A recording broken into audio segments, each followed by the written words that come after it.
or facilitator to use. It's a kind of a cherry-picking model.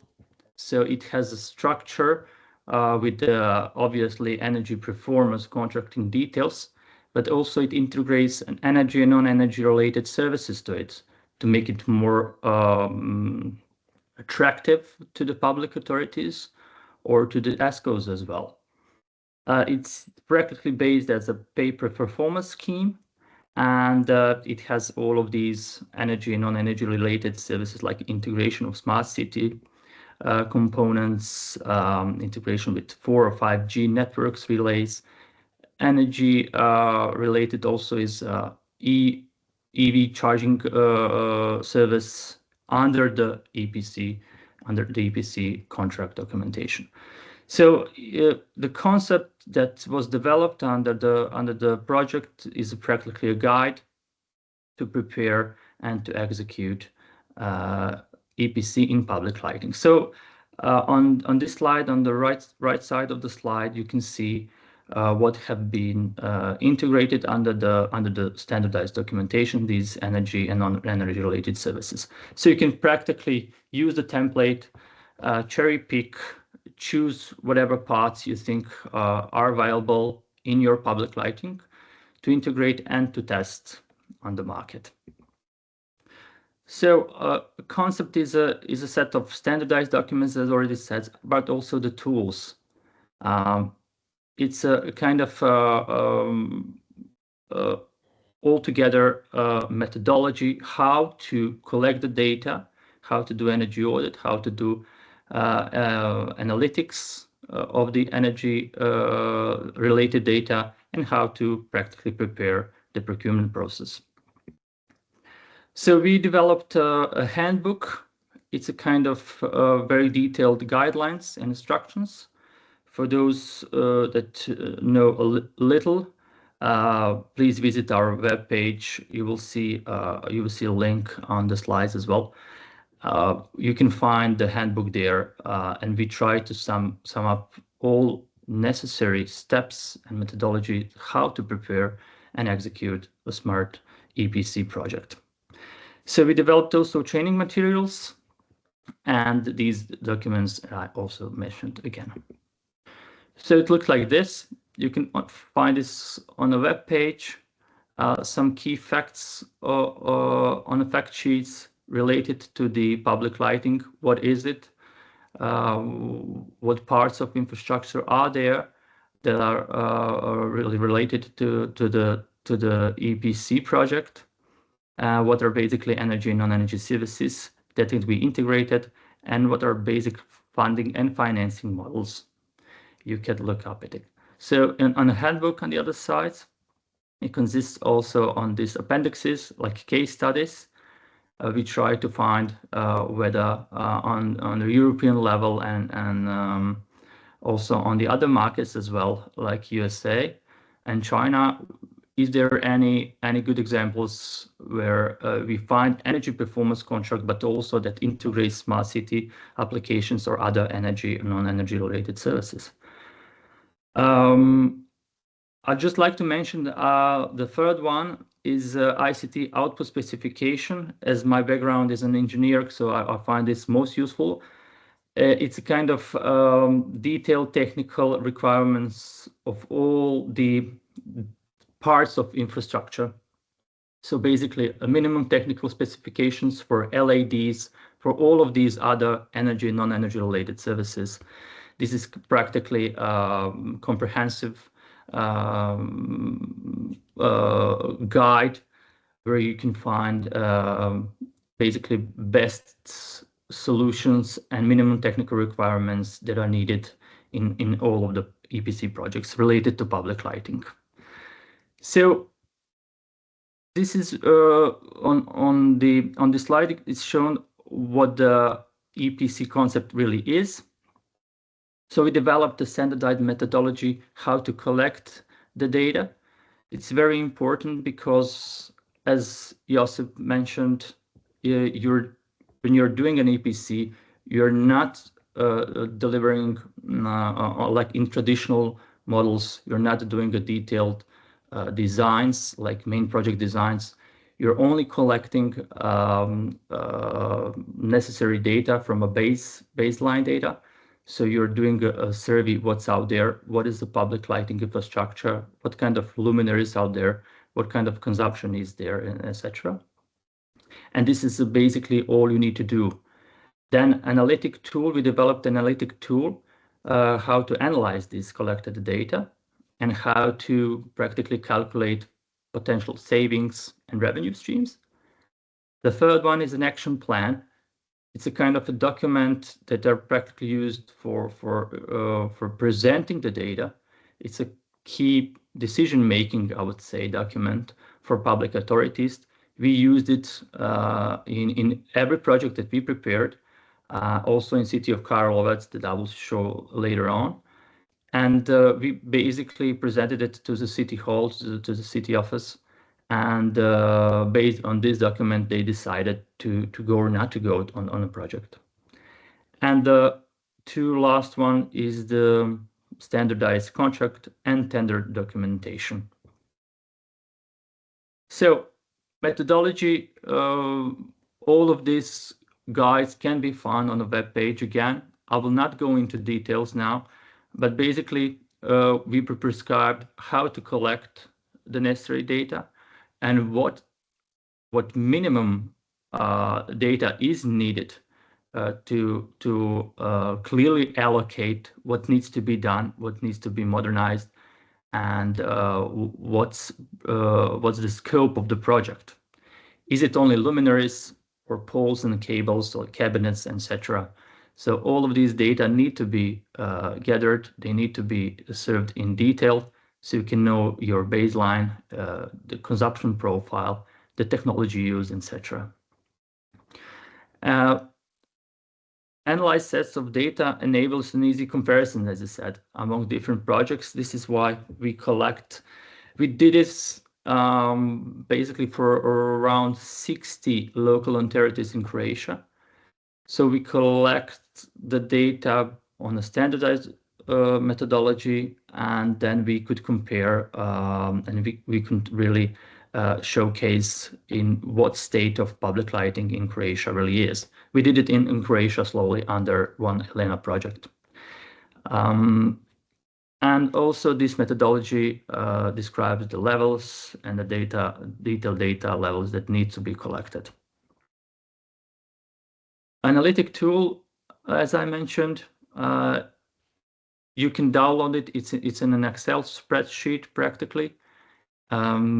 You're importing all of the data that you have collected, and then you're analyzing this data and finding is the project feasible, what are potential energy savings and cost savings as well.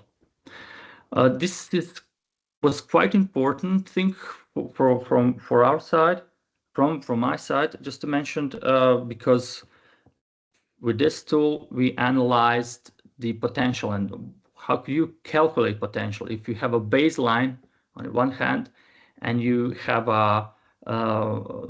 norms of how the lighting should operate, whether it's modernized or not. So amount of illumination on roads, etc. So you're practically defining two parameters, as is and a future one, and then you're depending on the surface that you will illuminate. Is it a road or park? Is it a big road or small road?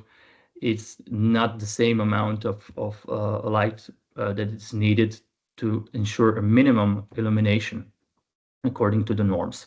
So we are just practically using a tool to define what are the minimums of light needed, and then we are comparing the watts and kilowatt hours before and after. In the analytic tool, we used LEDs as a future source, obviously, and this was practically the only technology that we analyzed, and we presented the data based on LEDs. So this action plan then sums up the technical parts, financial parts as well, and shows the optimal financing model as well. So it's a kind of a document that says, okay, out there you have a baseline, well, like, I don't know, 10,000 luminaries. It costs you this and this. It consumes this amount of energy, and after the reconstruction, you can expect lower amounts. On this action plan, we also analyzed not only EPC as a potential procurement model, we analyzed the traditional model as well, possible EU grants or grants in particular, and then we compare that with EPC and gave a recommendation whether it's an optimal for specific public infrastructure, city or municipality. Then if we got a green light from the city to undergo the EPC, we prepared a standardized documentation. We presented these contracts to the public authorities as well, and we spent a lot of time discussing the contract stipulations, the risk allocation, and etc. Also, as I mentioned, we didn't deliver main project design, so we only had a baseline data and the one very important annex to the contract documentation. These are minimum technical requirements as an output specification. So we use a lot of time describing the specifics on the EPC to the public authorities and to City of Karlovac, for example. And then together with the city, we developed and tender documentation as well. All of this can be found on web page. These have been translated to English, so this is the only language in which the documentation is available for download. So again, it's very detailed and extensive, this contract documentation. Unfortunately, it has more than 100 pages. It has a lot of annexes and appendixes, but I think from my point of view, it's easy tailored to clients' requirements. We try to set it up as a modular document so you can cherry pick whether it's pure EPC, let's say a traditional EPC, only focused on replacing LEDs and other smaller parts of the infrastructure, few cables, poles, etc. Or is it advanced EPC where you can try to integrate some smart city sensors, EV charging on the poles, or other services under it. So you can really easily adapt and amend documents based on your needs, but also based on the national or regional legislation framework. We did it practically as a template for of the balance treatment in accordance to Eurostat. So for all of you that would like to have a modernization of your public lighting in some city or municipality, but not count as a debt, these documents can be used that ensures these are off balance sheet treatment in accordance to Eurostat. Obviously, if you mess with the contract, if you reallocate risks, obligation, etc., then you need to take into account maybe will not be of the balance of sheet treatment in the future. So we had a lot of stakeholders workshops. We tested the market before city or municipality decides to go to public tender. We always communicate at least a month or two in advance with potential ESCO partners these documents, and we are trying to facilitate and to promote and to explain all the details regarding their obligations, etc. So, as I said, these are documents or concept of documents is structured with 3 different types of investments: standard EPC, investments in energy or non-energy, non-commercial services, and third one is commercial services. This is all related to the Eurostat guidance note. When commercial services are there, you need to take in account how do you collect fees, or how do you share revenues, etc., to not mess with off balance sheet treatment.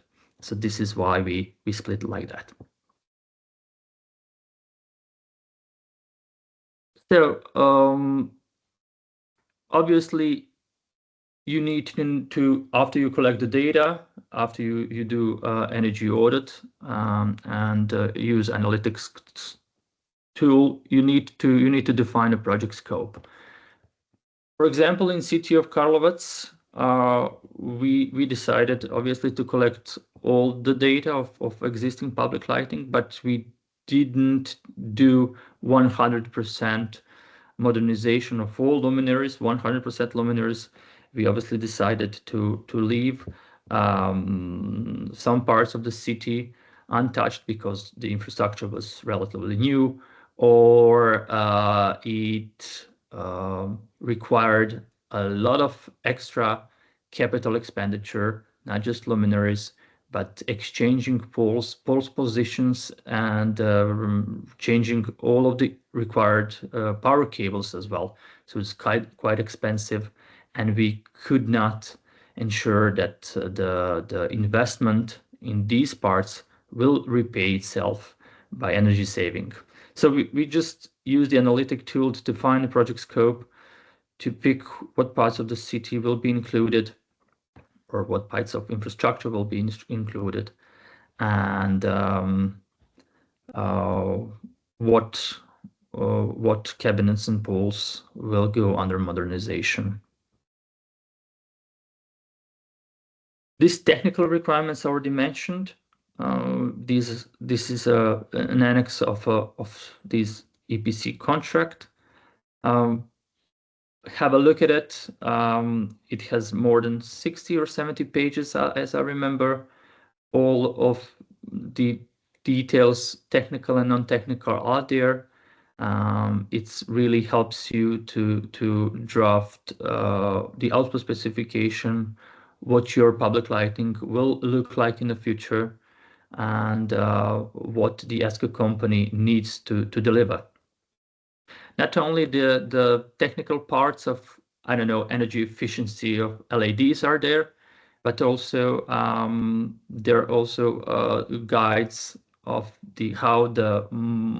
how you collect the data, how you monitor future reconstructed public lighting, how the ESCO needs to monitor, how they need to communicate, and how they need to what do you call that?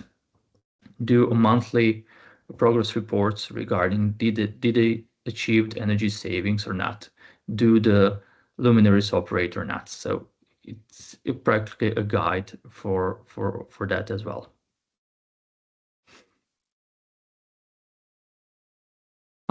Step 4. You'll need to obviously go into details of the contract and need to amend it. You need to fine tune it.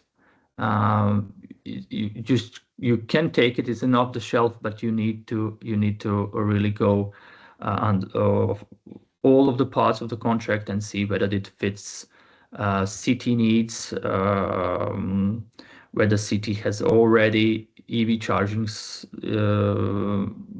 on poles, or has already a good WAN or LoRa or 5G network in place. So these kind of non-energy and energy-related services, in addition, are they needed or not? This is something that is done here in this phase. So this is kind of what's in the contract, but it's similar as any traditional or EPC contract parts. Value of investment. This is very also important. We did it as a spreadsheet. It's a part of the contract.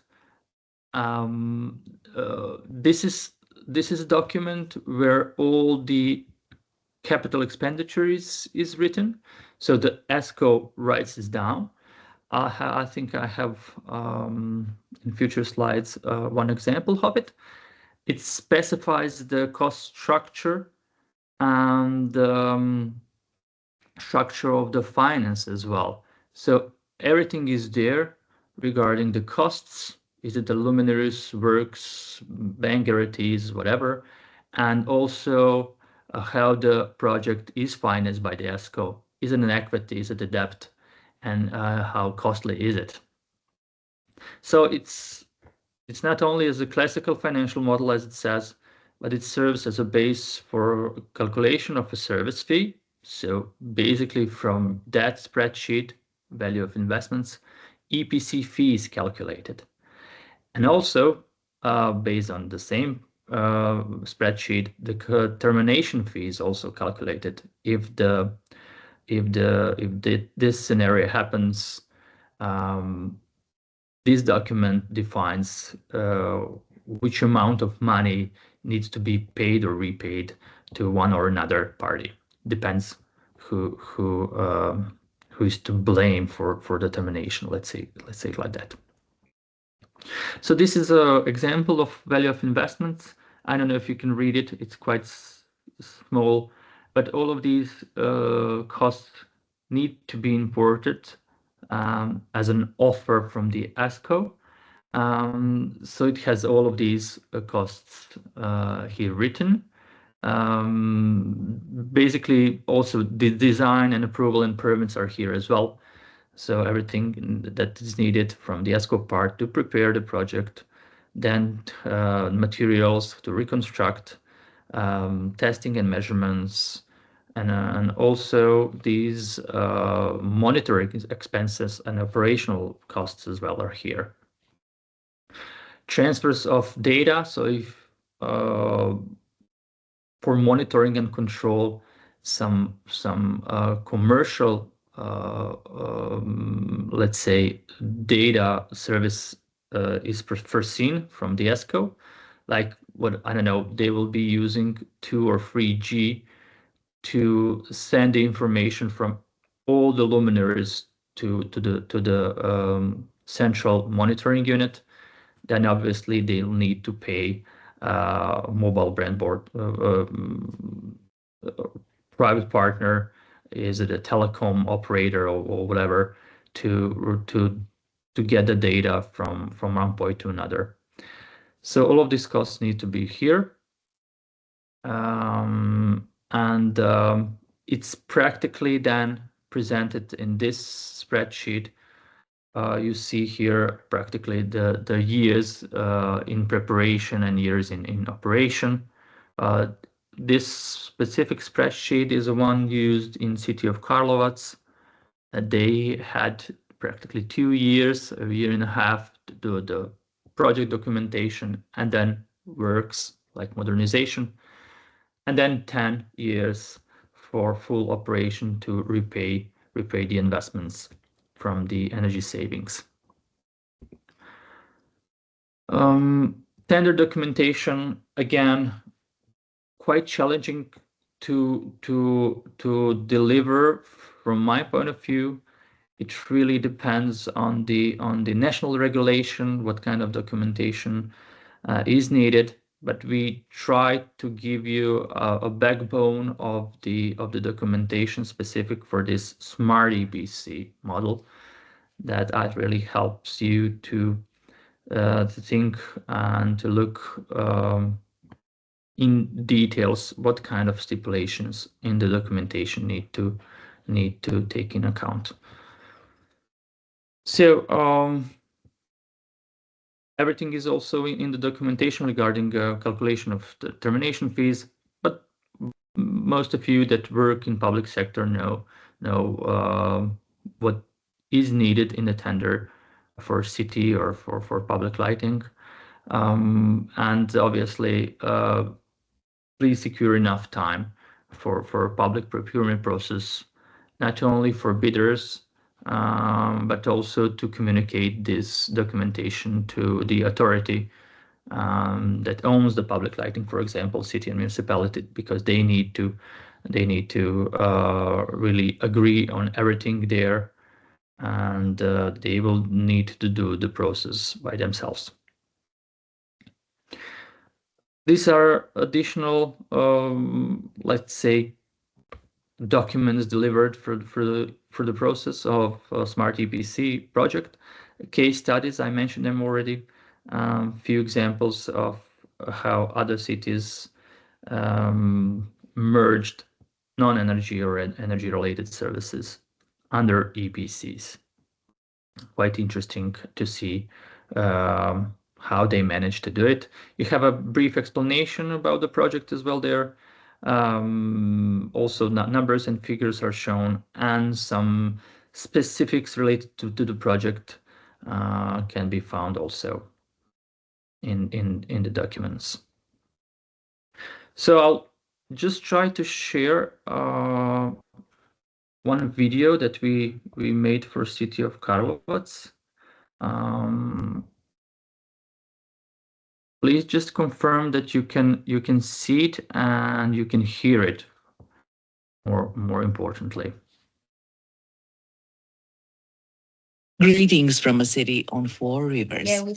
Originally built as a fortress, it is known today for its green parks, rich history, and beer industry tradition. Numerous music and cultural events take place in Karlovac, such as the Beer Days, which attract visitors from all over Croatia and the region. To make the city even more recognizable and support exciting nightlife, it was decided to modernize its existing public lighting system. The city of Karlovac has joined the European project Smart EPC, which aims to test a new generation of energy performance contracts that incorporate smart energy services in addition to the reconstruction itself.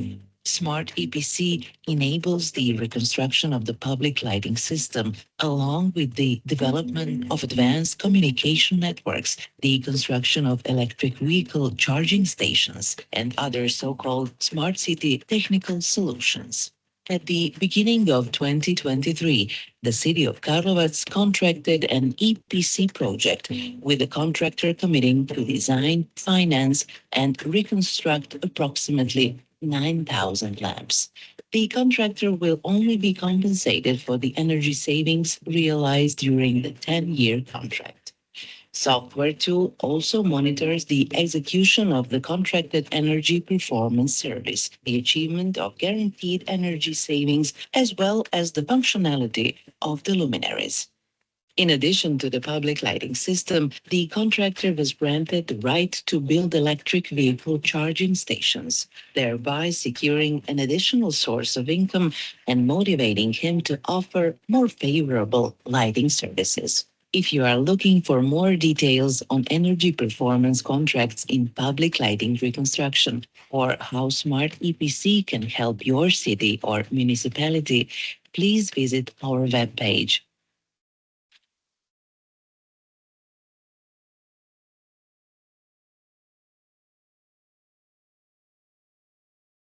So, City of Karlovac as already mentioned, used practically all of the Smart EPC outputs.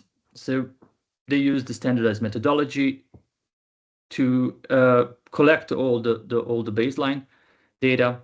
Then we used an analytic tool to present the future outlook, what potential lies there, energy and financially wise. And then we used this draft of action plan to present the data to City Council.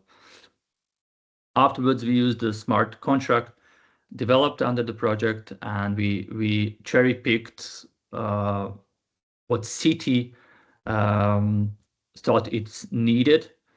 And then obviously we helped city to procure an EPC. After they procure it, we managed to practically give a guidance to ESCO company that was selected and contracted, because in the first year of the contract, they delivered the main project designs. They delivered the designs of this communication platform for monitoring and verification and billing. So they had to program that, and they had to showcase and pilot that as well before the modernization even started. And then we used the tool for the modernization itself. The tool for measurement and verification was used practically to see whether dynamic of the modernization fits, because as luminaries were changed, they've changed color from red to green, and then we can test specifically the reconstructed part whether luminaries perform well, whether they work, how much energy they consume, etc. So everything is collected as practically near real time and presented in the platform shared from ESCO to city. So we helped city we helped city on this journey. We stayed after the tender process. So we stayed for the first year where this all documentation was created, and where the this tool was tested on site. So just a few figures and numbers related to the project. More than 9,000 luminaries were replaced. It's around 85% of the city, I think. We had an obligation that ESCO delivers this monitoring and management program or software. Not just that we are collecting data from all luminaries. The city has a right to additionally do a dimming, so they can really change the illumination by themselves. Obviously, that affects energy savings. If you are not dimming it to specific accordance or to main project design levels perceived, you will not save that amount of energy, but that's all automatically calculated, and the EPC fees recalculated based on what city decides whether the level of dimming is this or that. So with this, we practically ensured flexibility, that once one road goes from one categorization to another, it expands. The more traffic is there, we can ensure that the same LEDs can deliver needed or minimum amount of illumination to the surface. Under the projects, I don't know, 100 maybe or so public lighting cabinets were reconstructed. These kind of illuminators with sensor ready were implemented. I think Zaga sockets were there used, and we ensured that ESCO has a right to integrate an e-charging on predefined poles that were chosen when we did energy audit, and when we drafted an action plan. City decided which parts of infrastructure or which parts of city will be as potential of additional revenue stream from EV charging services for ESCO company.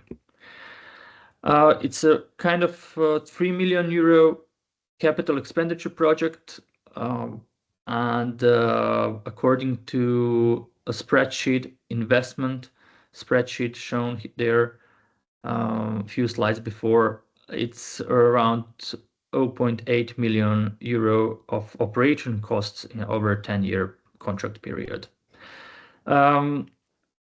These savings have been achieved. We are monitoring them daily. it's around 0.0, just under €1 million annually will be saved by the reconstruction, and EPC fee for now is just under 0.7 million euros. So regarding to the off-balance treatment, it's off-balance sheet treatment. So we ensured that a city can present this to Ministry of Finance as well. Just a few more details regarding the pilot. These are luminaries. They have been shown in the video as well. And these technical parts, maybe we can go in details if anybody's interested in a Q&A session afterwards, or you can contact me directly. We were more than happy to share all of these details with you by mail or other means of communication. This on the right side, this represents public lighting luminaries. You see red and green dots. This was taken when the reconstruction was being done, so we monitored what parts of the lighting of the infrastructure is modernized and what parts is still needed. For communication infrastructure, LoRa was used. It was decided from the ESCO company that this was the best option. We didn't pre-describe what kind of is it a LoRa or is it a 3 or 4G, whatever. We just in output specification and minimum technical requirements, we said that reliability of the data needs to be there. It needs to be almost in real time, etc., etc. So we defined the output specification. We didn't prescribe the exact communication protocols. They decided to use LoRa because in city of Karlovac there is a very well developed LoRa infrastructure from national operator that uses this, upgrades it, invests in it, and charges for using it commercially. So this measurement and verification tool is presented here. I will not go into details, but now the city has a platform where they can see whether everything works. If not, how long how long one LED that broke did not operate. For example, is it 2 days, 3 days, 4 days? Because in this contract signed, the ESCO company needs to deliver the service, so they need to ensure that for one categorization of roads, the replacement or the service needs to be delivered in 24 hours. So they need to either repair or replace LEDs if not operating, for example. On other parts like parks, they can do it in 7 days or etc. If they're not able to deliver in that time of period, they have to pay penalties day per day that will practically deduct monthly EPC fee at the end of the monthly period. So it's automatically calculated. Everything can be tracked and seen by the local authorities or by the facilitator if still consults the city in this part of project or phase. So in city of Karlovac, we didn't oblige, so it was not necessary to provide e-charging services. But we, as I said, only left the possibility to implement the service. And as I know for today, they will implement it in a couple of locations.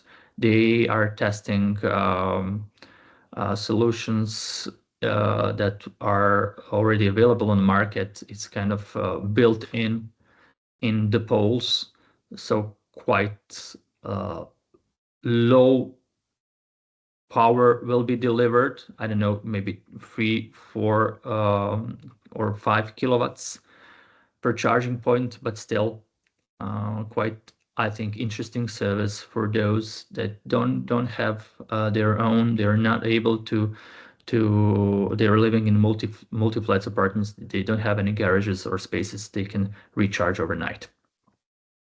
The revenue sharing instead of the fixed price was determined by the contract. So when the revenue of this service will start to flow in, the city, I think, will get 20 or 25% of the revenue also. And again, this is the last slide. This is a web page of a project. All of these documents and documentation presented today can be found. And if you have any additional questions, there are also contents and emails.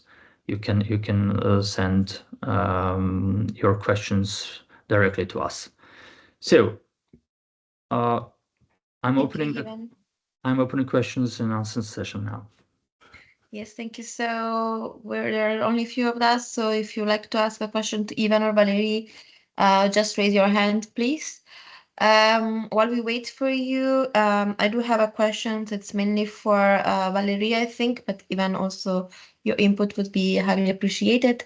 So the Covenant of Mayors has mainly small local authorities in its network. We have around 9,000 municipalities that have less than 50,000 inhabitants.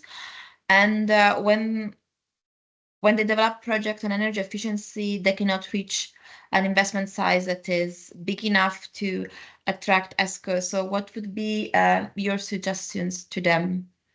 How can they work with ESCOs? How can they attract ESCOs for their projects?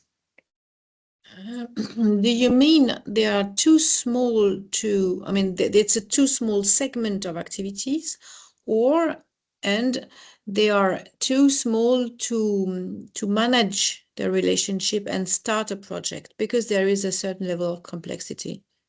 Maybe it's both. I think it's more like on investment size. So because for instance, he even showed that Karlovac has 3 million investment. So that was, I guess, appealing for the ESCOs. But what if the investment is not big enough to attract? What's your suggestion? What do you think should be the minimum investment size to attract ESCOs? It's not only a matter of minimum investment, it's also the balance between the investment and the return on investment. So a small investment has even if it's proportionate, it has a small return in terms of energy savings in figures. And so also it's a matter of energy prices. If they are very high, it's a better incentive as if they are lower, and it's not really predictable.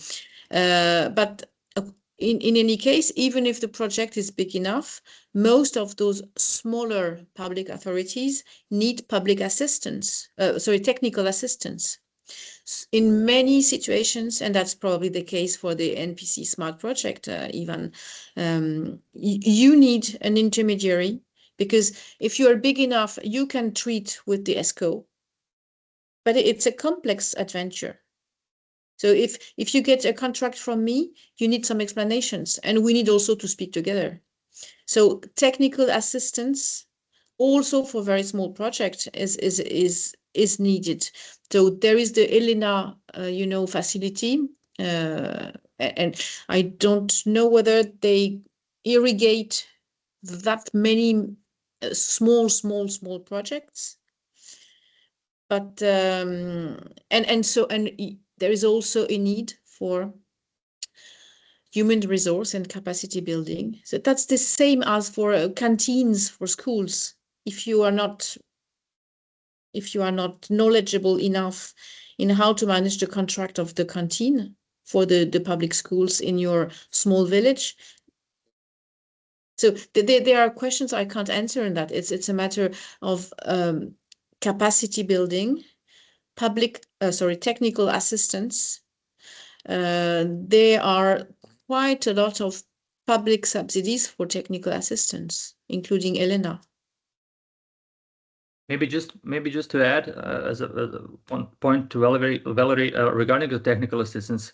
So in the past, REGEA used ELENA facility to aggregate almost 60 smaller local authorities under one project umbrella, and we delivered this guidance as the city of Karlovac got under Smart EPC. We delivered very similar guidance in how to collect the data, how to analyze, how to use a standardized EPC contract that was delivered by us.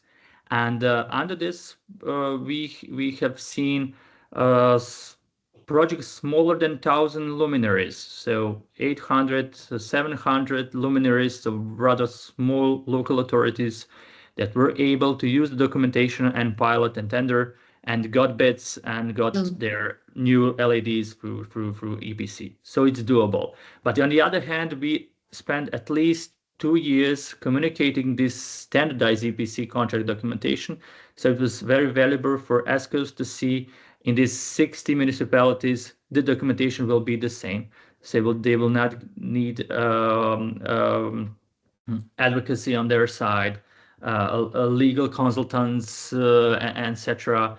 for preparing the bid. They were just really ease on the process from my point of view.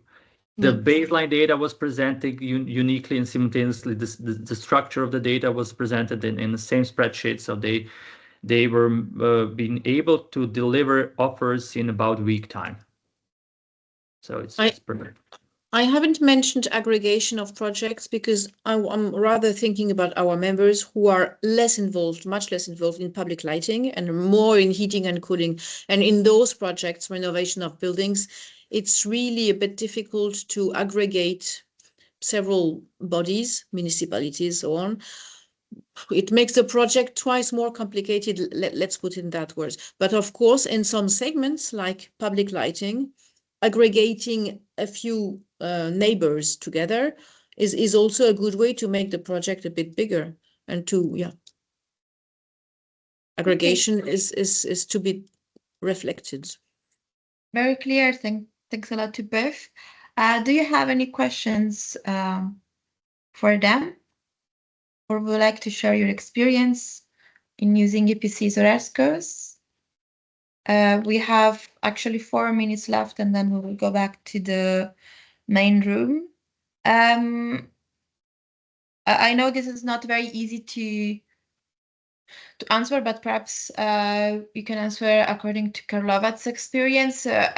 What is the average time, or what's the time that Karlovac spends from the design of the idea, so deciding that they wanted to renovate the street lighting system and approving that in the local council until the work started? So the timeline for the whole preparation of the documentation, the studies, the tender procedures, contract with the ESCOs and so on. How long did it take?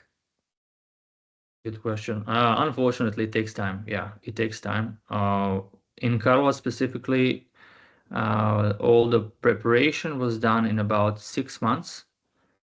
But on the other hand, we work closely to the city, and we have a more than 10 years of mutual trust and cooperation, and more than a dozen of projects already realized. So they believed us when we presented the methodology and the guides, and they did all the preparatory works in 6 months' time, and then the tender process lasted for almost six months additionally. So 1 year was needed to practically from the first step to the contract signature.